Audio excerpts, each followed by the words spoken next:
তো কালী পূজার জন্য ঘর পরিষ্কার করতে করতে আমি দাদুর আমলের এতগুলো চশমা পেলাম আর সেইগুলো নিয়ে একটু অ্যাক্টিং করতেও লেগে পড়লাম। আজ পাপ্পা की दुलाली হয়ে গেছি, पापा की नौकरानी। दो शब्द में कहे तो कंबली बाई। ठीक है। तो बाबू मसाई मेरे से कभी पंगा मत लेना, नहीं तो हथौड़ी से ठोक डालूंगा।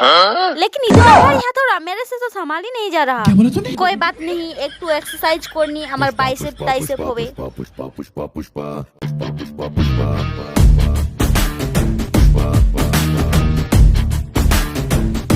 तो बंधुरा आज के तुम्हारे प्रिय अनुपा झाड़ू देওয়ার জন্য পুরো तैयारी সাথে নেমে পড়েছে মাঠে। ये देखो खेसारी लाल यादव ऐसे करता नहीं तो मैं भी ऐसे करता नहीं। নাচ গানা হাসি ফুর্তিতে সারা জীবন চলতেই থাকবে বস, কিন্তু কাম কখনো থামালে চলবে না। না হলে মায়ের হাতের পাপড় ভাজা খেয়েছো কেউ, না হলে আমি খেয়ে যাবো এখানেই। তার জন্য আমি ঝাঁসি রানীর মতন পাগড়ি বেঁধে নিজের কাজে লেগে পড়লাম। মানে ওই আর কি, দেওয়ালে ছুঁচি মাটি দেওয়া, গ্যাস পরিষ্কার করা, হেনা দেনা, ছাগল ছানা, আরো অনেক কিছু। অবশেষে অক্লান্ত পরিশ্রম করার পর আমার ঝাঁটাঝাঁটি কমপ্লিট হয়ে গেল। ঝাঁটাঝাঁটি কমপ্লিট হয়ে গেলে ক্যামেরার সামনে এসে একটু আমি অ্যাক্টিংটাও করে নিলাম। আর bye bye, thanks for watching. আজকের মতন এতটাই। তো দেখা হচ্ছে নেক্সট কোনো গানই ব্লগে।